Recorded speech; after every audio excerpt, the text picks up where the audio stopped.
1장은 요엘 1장은 하나님이 내리시는 심판이 곧 다가오고 있는 상황에서 전해진 말씀입니다.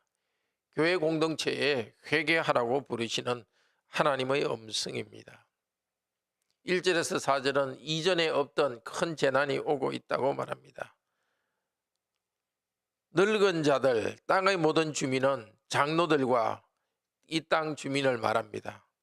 조상의 날에도 없었던 이 재난을 후세에 알리도록 요엘 선지자를 통해서 이 말씀을 전해주십니다.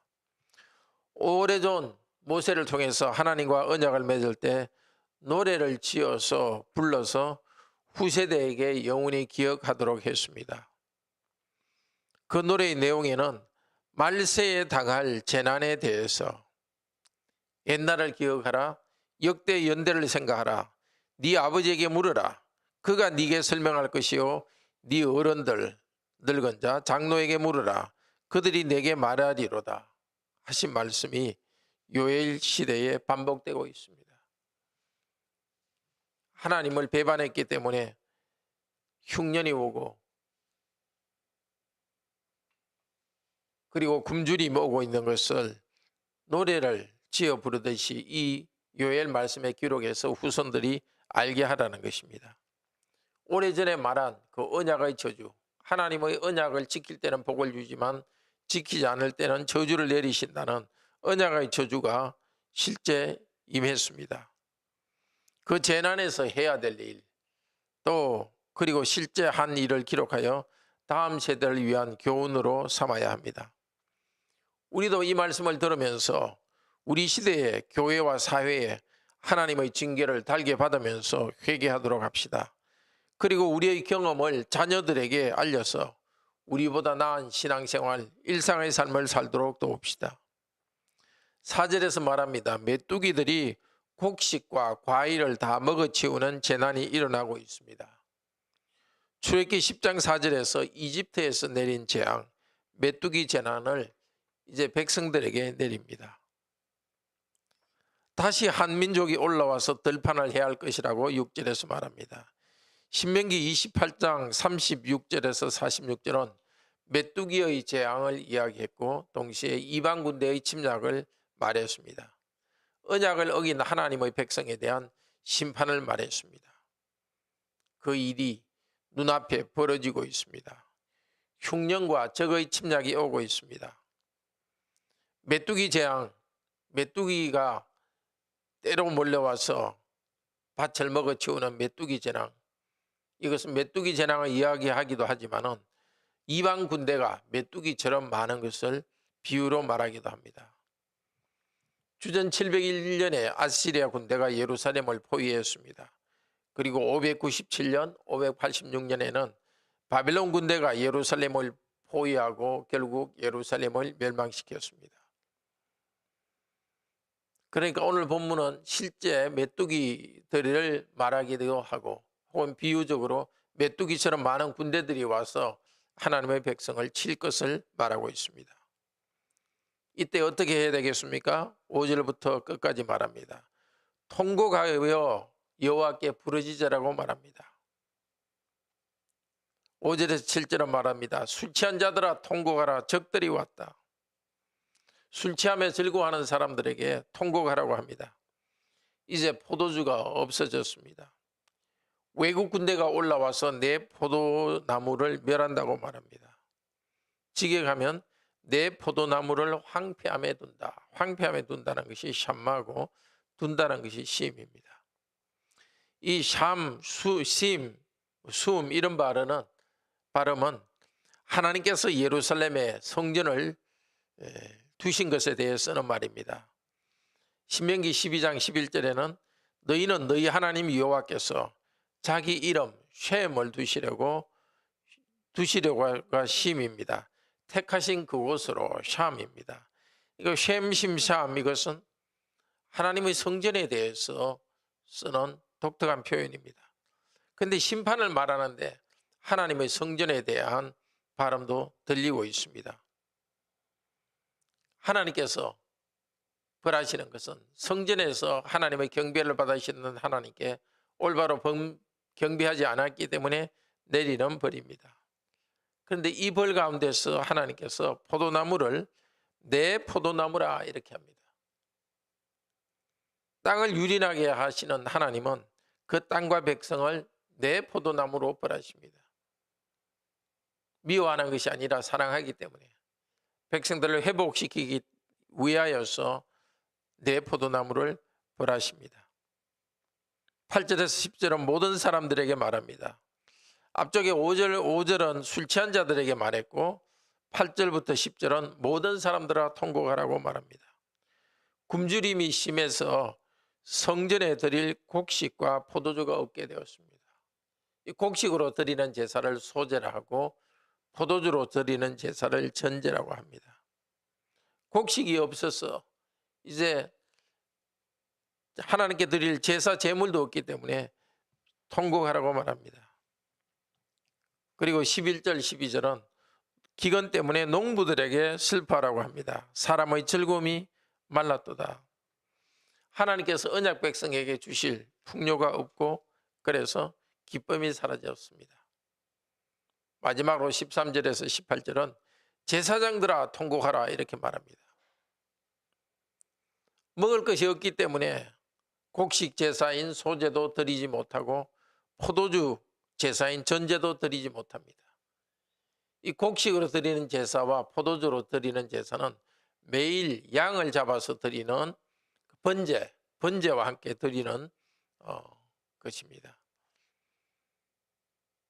너무나 먹을 것이 없어서 하나님께 드릴 곡식도 없으니까 그 하나님께 제사 드리는 제사장에게 통곡하라고 합니다. 그리고 14절에는 너희는 금식일을 정하고 성회를 소집하라. 모든 백성을 성전으로 모아서 여호와께 부르짖으며 회개하며 기도하라고 합니다. 음식이 없어졌고 기쁨과 즐거움이 우리 하나님의 성전에 없어졌다고 선언하라고 합니다. 원래 한 해의 추수가 끝날 때 초막절에는 기쁨이 항상 넘치게 되어 있습니다. 초막절을 즐기는 기쁨이 사라졌습니다.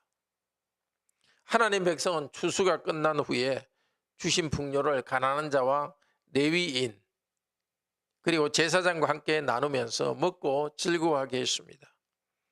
그리고 7월 12일부터는 한 주일 동안은 초막절 행사를 하면서 금식하며 광야시대의 고통을 체험하고 돌아보며 서로를 괴롭게 하게 했습니다.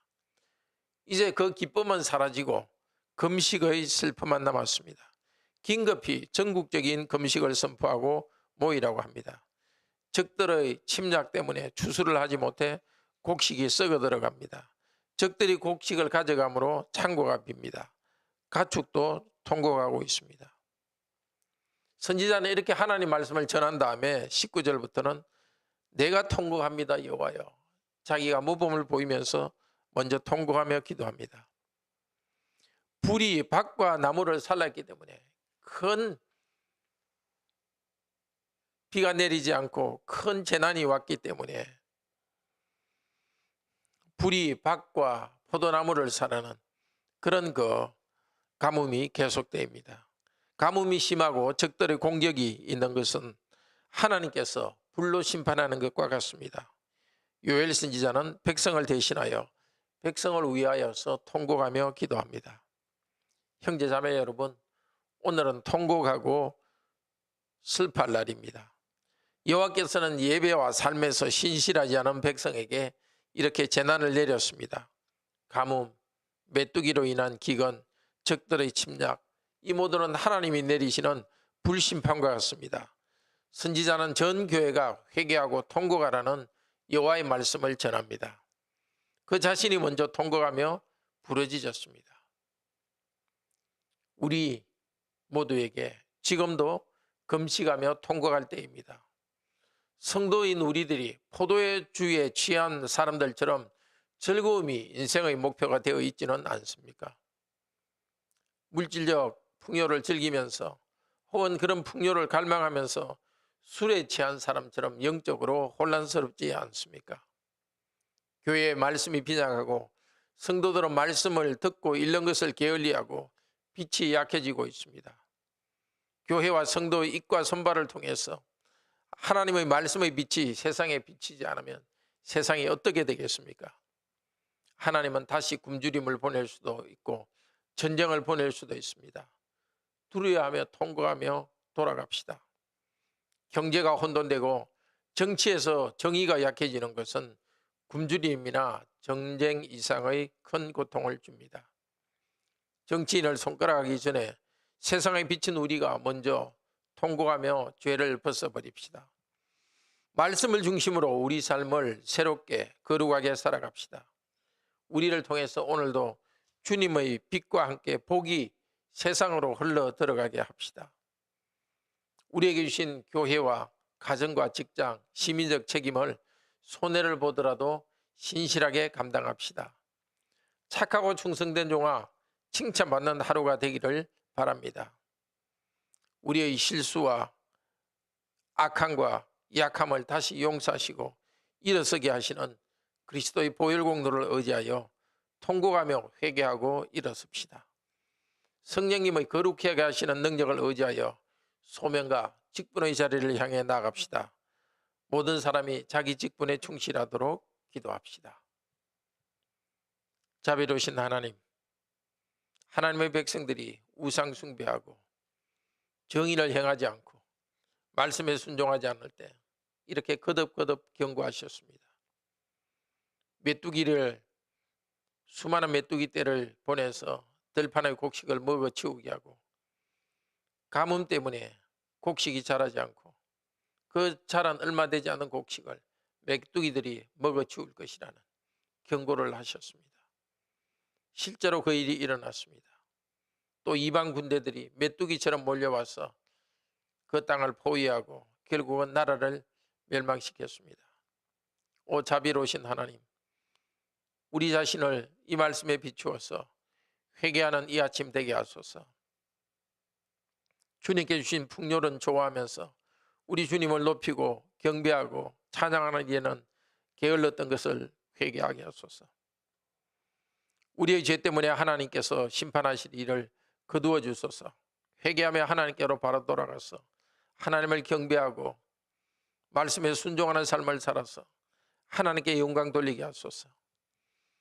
언약을 어겼기 때문에 벌을 받는 대신에 언약의 신실함으로써 현실적인 이 땅의 일에서도 복을 누리는 우리들이 되게 하소서. 물질과 건강한 축복을 받는 사람들이 되도록 말씀에 더욱더 순종하며 나아가게 하소서. 하나님만을 즐거워하고 하나님을 영화롭게 하는 삶을 살도록 성령님이여 도우소서. 이 아침에 우리 자신과 교회의 죄를 회개하면서 새롭게 되는 시간이 되도록 인도하여 주시옵소서. 주 예수 그리스도 이름으로 기도드립니다. 아멘.